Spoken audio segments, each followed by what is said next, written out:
এই আমার চিঙ্গামা, আমার নাম চিঙ্গামা। ও চিঙ্গামে চিঙ্গল থেকে বাঁচ না। ইম্পসিবল।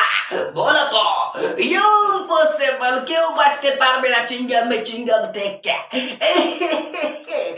আমার নাম চিঙ্গামা, ইন্সপেক্টর চিঙ্গামা, আর ফুরফুরি নগরে একমাত্র ইন্সপেক্টর, মানে পুলিশ ইন্সপেক্টর।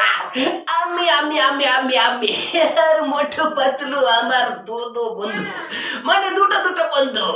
ওই দুটো বন্ধুতে জনকে অ্যারেস্ট করে আর জেলের মধ্যে ভরে দেয়। আর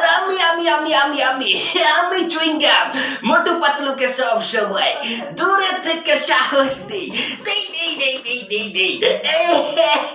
আমি যখন বন্দুক ফায়ার করি, উপর থেকে নারকেল পড়ে পড়ে পড়ে পড়ে পড়ে পড়ে